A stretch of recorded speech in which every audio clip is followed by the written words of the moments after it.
Peddi trailer లో Bollywood movie trial. నా favourite cricketer Peddi sir. ఆ సూపర్ హిట్ సినిమాను రీమేక్ చేశారా? అసలు పెద్ది కథ ఏంటి? మురళీకాంత్ కథకే బుచ్చిబాబు తెలుగు టచ్ ఇచ్చారా? గ్లోబల్ స్టార్ రామ్ చరణ్ నటిస్తున్న అత్యంత ప్రతిష్టాత్మకమైన చిత్రం పెద్ది ట్రైలర్ తో సోషల్ మీడియా ఊగిపోతోంది. ఉప్పెన ఫేమ్ బుచ్చిబాబు దర్శకత్వంలో భారీ బడ్జెట్ తో తెరకెక్కుతున్న ఈ స్పోర్ట్స్ డ్రామాపై అంచనాలు ఆకాశాన్ని తాకుతున్నాయి. ముఖ్యంగా ఈ చిత్రంలో Ram Charan రగడ్ look, aggressive body language అభిమానులకు పూనకాలు తెప్పిస్తున్నాయి. వృద్ధి సినిమాస్ నిర్మిస్తున్న ఈ సినిమా జూన్ 4న ప్రపంచవ్యాప్తంగా గ్రాండ్ గా విడుదల కావడానికి సిద్ధమవుతోంది. ఆకాశం నుంచి సుక్కలు రాలి పడతాయి అంటారు కదా, ఓ సుక్కేమైనా ఈ పూట విజయనగరంలో రాలి పడినదేట్రా.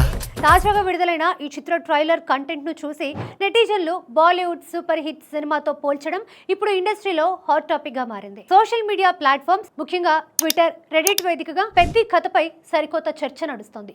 బాలీవుడ్ యంగ్ హీరో కార్తిక్ ఆర్యన్ నటించిన చందు ఛాంపియన్ సినిమా ప్లాట్ ను దర్శకుడు బుచ్చిబాబు కాస్త రంగస్థలం, పుష్ప మసాలాతో మిక్స్ చేసి టాలీవుడ్ స్టైల్లో వడ్డించాడంటూ నెటిజన్లు కమెంట్స్ చేస్తున్నారు. కబీర్ ఖాన్ దర్శకత్వంలో 2024లో వచ్చిన చందు ఛాంపియన్ చిత్రం భారతదేశపు మొట్టమొదటి పారాలింపిక్ గోల్డ్ మెడలిస్ట్ మురళీకాంత్ పెట్కర్ జీవిత కథ ఆధారంగా రూపొందింది. మిలిటరీ ట్రైనింగ్ 1965 నాటి భారత్ పాక్ యుద్ధంలో 9 బుల్లెట్లు తగిలి పక్షవాతం రావడం, ఆపై పట్టుదలతో స్విమ్మింగ్ లో ఒలింపిక్ మెడల్ సాధించడం వంటి బలమైన ఎమోషనల్ పాయింట్స్ ఆ సినిమాలో ఉన్నాయి. ఇప్పుడు రామ్ చరణ్ పెద్ది కూడా ఒక స్పోర్ట్స్ బ్యాక్ డ్రాప్ కథ కావడంతో రెండు సినిమాల మధ్య పోలికలు వెల్లువెత్తుతున్నారు సినీ ప్రియులు. ఒక పల్లెటూరు యువకుడు దేశం గర్వించే స్థాయికి ఎలా ఎదిగాడనే పాయింట్ తో పెద్ది వస్తోంది. అయితే చందు ఛాంపియన్ పూర్తిగా బయోపిక్ కాగా పెద్ది కమర్షియల్ ఎలిమెంట్స్ తో కూడిన పక్కా లోకల్ యాక్షన్ డ్రామా అని ఫ్యాన్స్ గట్టిగా కౌంటర్ ఇస్తున్నారు.